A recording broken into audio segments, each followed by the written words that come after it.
Assalamualaikum warahmatullahi wabarakatuh. Salam Om Swastiastu, Namo Buddhaya, salam kebajikan. Halo semuanya, di sini kami dari kelompok 10 akan mempresentasikan mengenai teori kepribadian Julian Rotter sebagai pemenuhan tugas dari mata kuliah Teori-Teori Kepribadian 2 yang diampu oleh Ibu Dian Sartikasari, SPC, MPC.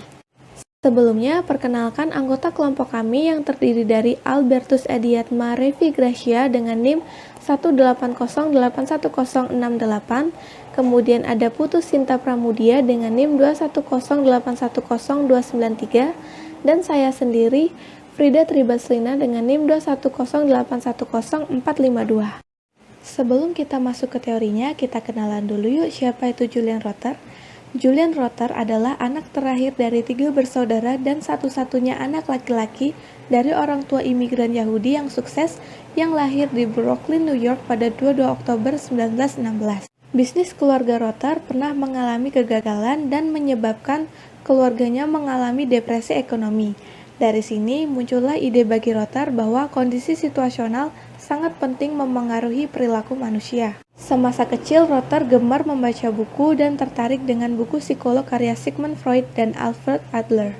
Rotter diterima di Brooklyn College dan memilih ilmu kimia karena menurutnya lebih memberikan peluang karir yang menjanjikan.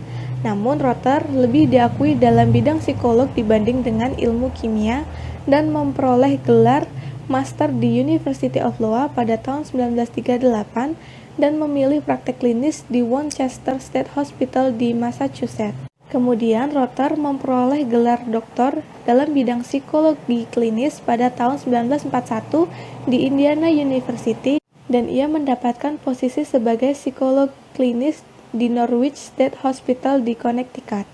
Julian Rotter telah mendapatkan gelar serta pengakuannya karena telah membuat teori pembelajaran sosial atau social learning theory. Julian Rotter meninggal pada 6 Januari 2014 di Mansfield, Connecticut.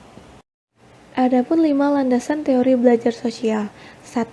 Manusia berinteraksi dengan lingkungan yang berarti untuknya. 2. Kepribadian manusia bersifat dapat dipelajari. 3. Kepribadian mempunyai kesatuan mendasar. 4. Motivasi terarah berdasarkan tujuan. Dan 5. Manusia mampu untuk mengantisipasi kejadian. Memprediksi perilaku spesifik.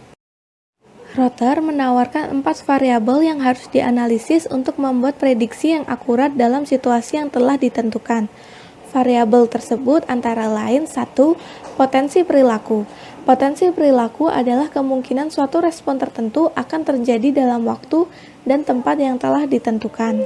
Contohnya, saat Joko berjalan menuju ke restoran, ia mempunyai beberapa potensi perilaku.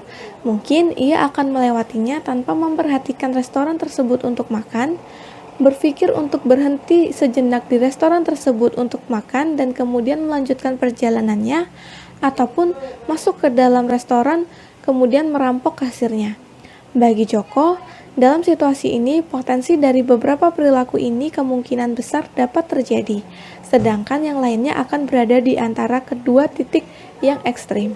2. Ekspektasi. Ekspektasi adalah ekspektasi individu bahwa suatu penguatan spesifik atau seperangkat penguatan akan terjadi dalam suatu situasi. Ekspektasi dapat bersifat umum ataupun spesifik. Ekspektasi umum dipelajari melalui pengalaman terdahulu dari suatu respon tertentu atau respon yang serupa dan didasari oleh keyakinan bahwa suatu perilaku tertentu akan diikuti oleh penguatan positif. Ekspektasi spesifik dalam situasi apapun, ekspektasi untuk menguatkan hal tertentu ditentukan oleh kombinasi dari ekspektasi spesifik dan ekspektasi umum. 3. Nilai penguatan. Nilai penguatan disebut juga pilihan, yakni kecenderungan pilihan yang dijatuhkan individu pada suatu penguatan tertentu saat probabilitas terjadinya penguatan yang berbeda-beda setara. Nilai penguatan yang paling tinggi akan menjadi yang paling diinginkan. Nilai penguatan dari suatu kejadian ditentukan oleh 1. Persepsi individu berkontribusi kepada nilai positif atau negatif. 2. Kebutuhan individu. 3. Ekspektasi konsekuensi dari penguatan di masa depan. 4. Manusia berorientasi pada tujuan. Dan variabel keempat adalah situasi psikologi. Situasi psikologi sebagai bagian dari dunia internal dan eksternal yang direspon oleh manusia. Situasi psikologi tidak sama dengan stimulus eksternal walaupun peristiwa fisik biasanya penting bagi situasi psikologis. Situasi psikologis harus diperhitungkan bersamaan dengan ekspektasi dan nilai penguat agar dapat menentukan probabilitas dari suatu respon. Dan berikut rumusan prediksi dasar yang diajukan oleh Rotter. Memprediksi perilaku umum. Ekspektasi umum. Apabila individu terbiasa mendapatkan penghargaan atas perilakunya yang membuat status sosialnya menjadi terangkat, maka kecil probabilitasnya bahwa ia akan memohon pada individu lain untuk suatu pekerjaan yang menjadi bertentangan dengan status sosialnya. Kebutuhan. Rotter menjelaskan bahwa kebutuhan disebut juga perilaku atau sekumpulan perilaku yang dapat dilihat serta menggerakkan mereka kepada satu tujuan. Kategori kebutuhan: pengakuan status, dominasi, kemandirian, perlindungan ketergantungan, cinta dan afeksi, kenyamanan fisik. Komponen kebutuhan. Potensi kebutuhan. Need Potential NP. Merujuk pada kemungkinan terjadinya sekumpulan perilaku yang memiliki keterkaitan secara fungsional yang terarah untuk memenuhi tujuan yang sama atau serupa. Kebebasan bergerak, Freedom of Movement, FM. Ekspektasi keseluruhan untuk diberikan penguatan yang dimiliki individu untuk dapat melakukan perilaku yang diarahkan untuk memuaskan beberapa kebutuhan umum. Nilai kebutuhan, Need Values, NV. Ditandai oleh sejauh mana individu memilih satu dari banyaknya penguatan. Rumusan prediksi umum. NP sama dengan F, FM, plus NV. Pengukuran ekspektasi umum. Internal, eksternal, control scale. Digunakan untuk mengukur sejauh mana individu mempersepsikan hubungan kausalitas antara usahanya dengan konsekuensinya dari lingkungan. Skala ini berupa 29 item yang menawarkan jawaban yang dipaksakan. Interpersonal Trust Scale. Rotter meyakini kepercayaan antar pribadi, yaitu keyakinan dalam berkomunikasi dengan orang lain. Di saat tidak ada bukti, maka tidak dapat meyakini hal tersebut. Sementara sifat mudah percaya, yaitu keyakinan akan kata-kata orang lain secara naif atau bodoh. Skala ini berupa 25 item yang berisi kepercayaan antar pribadi. Perilaku maladaptif. Perilaku maladaptif adalah suatu perilaku bertahan yang gagal menggerakkan individu untuk menjadi lebih dekat dengan tujuan yang diinginkan. Perilaku ini seringkali muncul dari kombinasi antara nilai kebutuhan yang tinggi dan kebebasan bergerak yang rendah. Ciri-cirinya adalah yang pertama, tujuan yang tidak realistis. Kedua, perilaku yang tidak tepat. Ketiga, kemampuan yang tidak mencukupi. Dan yang keempat, ekspektasi yang sangat rendah untuk dapat melakukan perilaku yang dibutuhkan serta untuk dapat penguatan positif. Psikoterapi.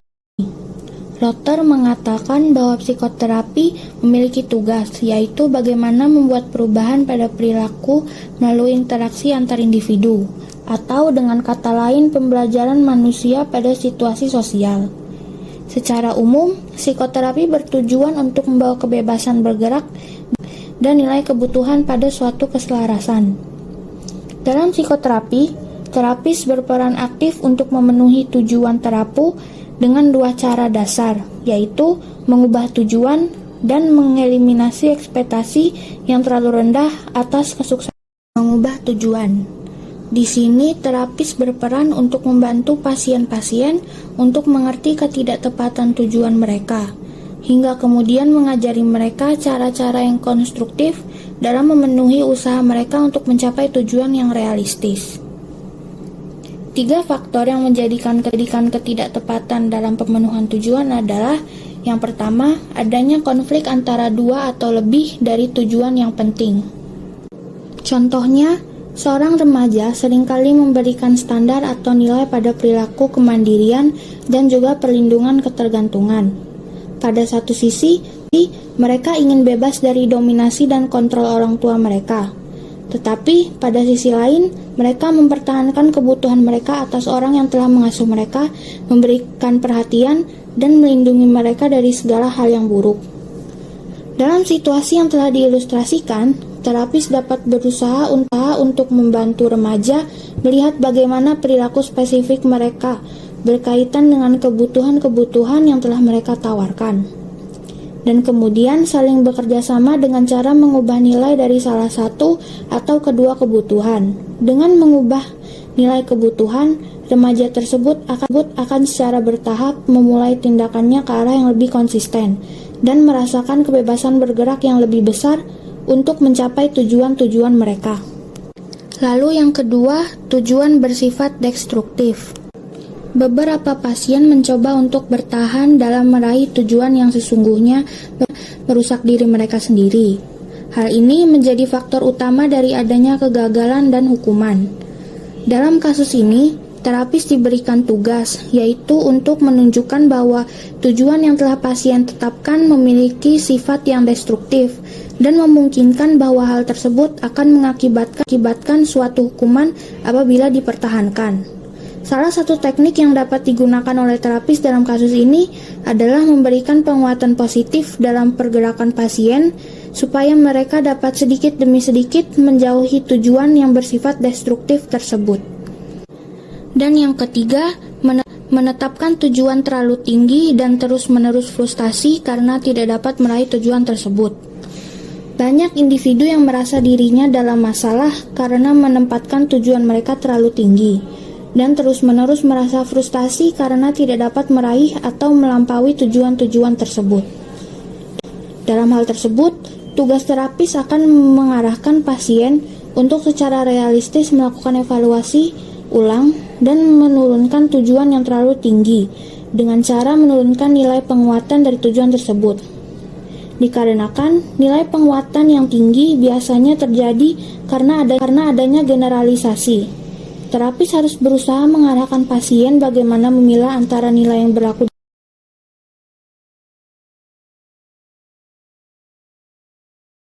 mengeliminasi ekspektasi rendah.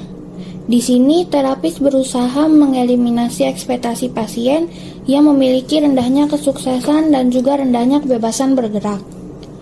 3 alasan yang menyebabkan individu memiliki rendahnya kebebasan bergerak adalah: yang pertama, tidak memiliki keterampilan yang cukup atau informasi yang dibutuhkan untuk dapat sukses meraih tujuan. Individu yang memiliki kebebasan bergerak yang rendah disebabkan karena tidak memiliki keterampilan yang cukup atau informasi yang dibutuhkan untuk dapat sukses meraih tujuan mereka. Dalam hal ini, seorang terapis akan berperan sebagai guru dengan hangat dan empati menginstruksikan kepada mereka teknik-teknik yang lebih efektif untuk memecahkan masalah dan memuaskan kebutuhan. Lalu yang kedua, kesalahan dalam mengevaluasi situasi pada masa sekarang. Kesalahan dalam mengevaluasi situasi pada masa sekarang menyebabkan rendahnya kebebasan bergerak. Selanjutnya, tugas terapis adalah untuk membantu pasien tersebut membuat perbedaan-perbedaan dan mengajarkannya teknik asertif dalam berbagai situasi yang tepat. Dan yang ketiga, generalisasi yang tidak tepat. Kebebasan bergerak yang rendah dapat dialami karena adanya generalisasi yang tidak tepat. Individu akan mencari alasan dari kegagalannya dan menjadikan kegagalan tersebut sebagai bukti bahwa mereka tidak dapat berhasil dalam bidang lain. Hal ini disebabkan karena adanya generalisasi yang salah. Maka, dalam permasalahan tersebut, tugas terapis adalah memberikan penguatan kepada setiap keberhasilan sekecil apapun dalam hubungan sosial, pencapaian akademis. Baik, cukup sekian presentasi dari kelompok kami. Jika ada kurangnya, kami mohon maaf yang sebesar-besarnya. Semoga apa yang kami sampaikan di presentasi ini dapat berguna untuk diri kami sendiri dan teman-teman sekalian. Terima kasih. Wassalamualaikum warahmatullahi wabarakatuh. Salam Om Swastiastu, Namo Buddhaya, salam kebajikan.